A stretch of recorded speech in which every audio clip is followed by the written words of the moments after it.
A partir del minuto 23 de esa primera entrega, aparece un problema en el audio, de manera que grabamos ahora esto para completar ese capítulo primero, que evidentemente no es lo mismo que mandamos ayer, pero que va a servir de ayuda para que ustedes puedan acercarse a ese capítulo primero. La parte final, luego de las genealogías, la genealogía decíamos que es la parte en que aparece José, aparece San José. Va desde el versículo 18 hasta el versículo 25. Está claro que hay una genealogía que muestra el vínculo que Jesús tiene con esa humanidad, pero también está claro que el nacimiento de Jesús es sobrenatural. Y por eso, a partir del versículo 18, dice, el origen de Jesucristo fue de esta manera. ¿Y qué va a contar? Va a contar que es por obra del Espíritu Santo que se encarna el Hijo de Dios en el vientre de María Santísima. Para que uno no se quede solo con aquello, pensando que entonces es una cuestión puramente natural. No, aquello refiere a cómo está inmerso en la humanidad. Porque no olviden que muchos van a decir al comienzo que Jesucristo es verdadero Dios y no verdadero hombre, y otros van a decir que es verdadero hombre y no es verdadero Dios. En esos primeros siglos las herejías tuvieron esas dos connotaciones. Eh, y ahora se va a este nacimiento que tiene un carácter sobrenatural.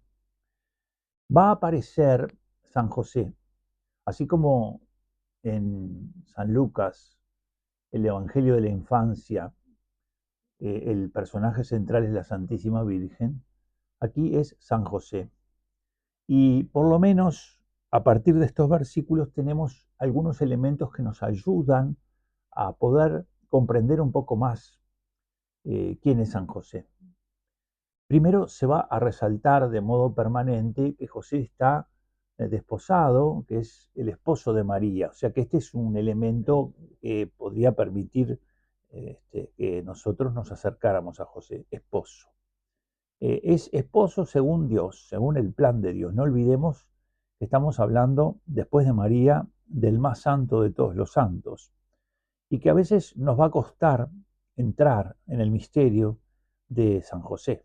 A veces nos cuesta entrar en el misterio de la Santísima Virgen, evidentemente que también nos va a costar entrar en el misterio de San José.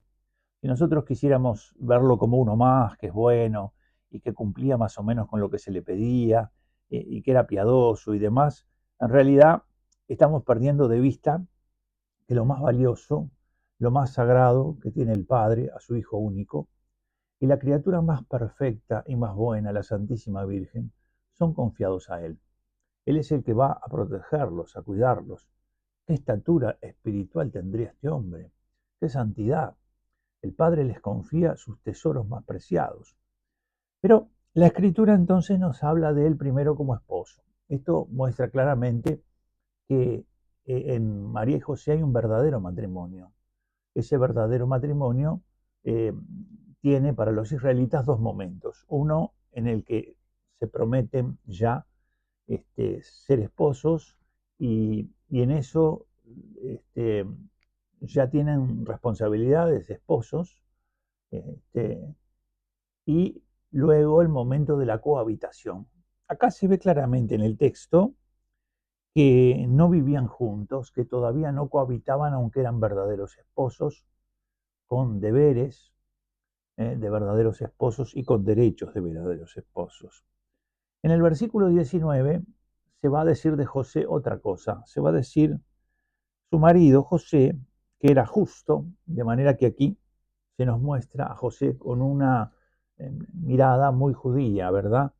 Podríamos nosotros decir hoy, para tratar de comprender un poco, que el justo es el santo, que no se trata de establecer, lo cual sería así también en San José, en él, eh, una mirada puramente moral, diciendo es un hombre que le da a cada uno lo suyo, como es la virtud de la justicia. No, estamos en algo mucho más profundo, ¿verdad? De hecho, para comprender un poco quiénes son los justos, hay que ir al Salmo primero. Si tú podés, en algún momento, te lees el Salmo primero, y allí en el Salmo primero se nos habla de los dos caminos. Así se abre el Salterio, haciendo referencia a que hay dos caminos. Por uno van los justos y por otro van los impíos, por otro van los pecadores. Y cuando se comienza hablando del justo, se dice, bienaventurado quien no sigue el consejo de los malvados. El justo no sigue el consejo. Aunque vengan a proponerle cosas, no las sigue. Después dice, ni en el grupo de los necios toma asiento. No sigue el consejo, no se sienta con ellos. Y finalmente dice,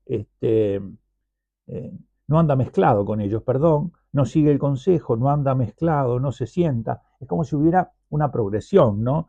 Primero no sigue, luego no se detiene, finalmente no se sienta.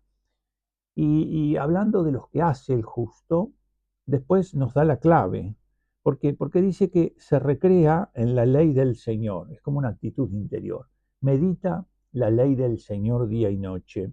¿eh? Y dice que esto en él producirá una serie de bienes.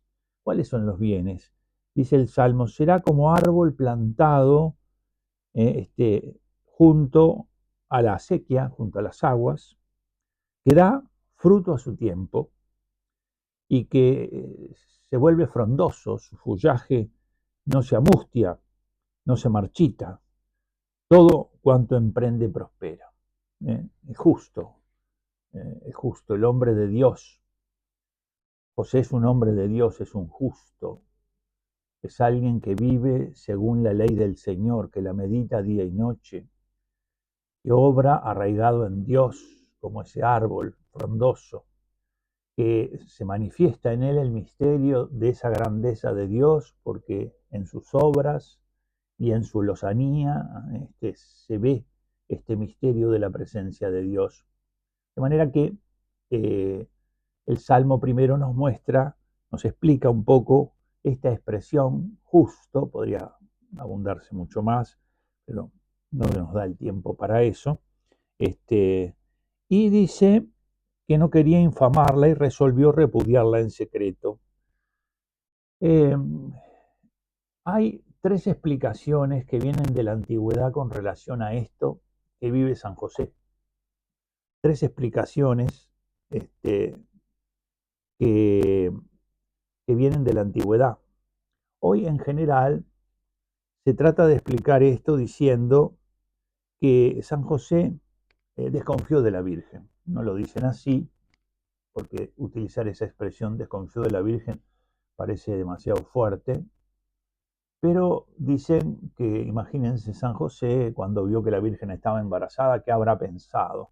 Y entonces decidió irse. O sea que el irse sería fruto de pensar que la Virgen lo ha engañado. Una barbaridad. Pero existió en la antigüedad algunos padres de la Iglesia que pensaron así y que vieron en este capítulo eso. Lo que yo veo muy mal hoy es que no se explica que además de esta hay otras formas de interpretar este texto que tienen fundamento en la escritura, que tienen fundamento en lo que las palabras centrales de esto, que se traducen, permitirían también. ¿Y cuál es esa otra interpretación a la que yo adhiero? Es que José se encuentra con que esta mujer que él ha elegido es la que ha elegido Dios para ser la madre del Mesías. Y cuando ve esto, dice, yo no quiero quedar en esto, ¿verdad? Entorpeciendo. De forma que San José toma esa decisión y quiere tomar un poco de distancia de esta situación y decide apartarse, es decir, toma la decisión de apartarse. Y viene el ángel en auxilio. Aquí aparece el ángel. El ángel viene a decirle, no, no hagas eso. ¿Por qué? Porque esto tiene un proyecto de Dios y la encarnación de Dios cuenta con María, pero cuenta contigo. Porque en ese inicio eran ellos los que conocían el plan de Dios. y Él es el que tiene que protegerlos, Él es el custodio. De manera que aparece entonces una nueva forma de llamar a José, el hijo de David. Esa es la tercera. Esposo. La segunda es justo y la tercera es hijo de David. No es menor esto. Para el israelita la perfección estaba en el matrimonio. Porque no olviden ustedes que había una promesa que decía que iba a venir un niño que sería el Salvador, que sería el Mesías, que sería el Señor. Y por lo tanto, si tú, además de ser casado, tenías el privilegio de ser de la tribu de David, de ti vendría el Mesías. Y esto hacía que cada israelita descendiente de David aguardara que la promesa de Dios se cumpliera, porque Dios había hecho un pacto con la casa de David al que nunca faltaría. De manera que ven, entra José en acción, entra José, no desconfiando de María, no, sino planteándose cuál es su lugar en esta realidad. Tal vez yo esté entorpeciendo el plan de Dios y por eso el ángel viene en auxilio de él y le dice que lo que se ha engendrado en ella es obra del Espíritu Santo, porque él va a salvar a su pueblo de sus pecados. Todo esto sucedió para que se cumpliera la Escritura. Aquí Mateo una vez más muestra el cumplimiento de la Escritura. La Virgen dará luz y concebirán y le pondrán por nombre Emmanuel. Dios con nosotros significa Emmanuel. Despertado José del sueño, Dios se comunica con San José a través del sueño y justamente él, a partir de esto que le comunica a Dios, obedece. Y aquí se ve la fe de José. ¿En dónde se manifiesta la fe de José? La de María se expresa por una fórmula, pero la vive intensamente. Hágase en mí según tu palabra. En José hizo lo que el ángel le había comentado, lo que le dijo. Bueno, hicimos esto para corregir ese problema que tenemos con el audio. Que Dios te bendiga mucho.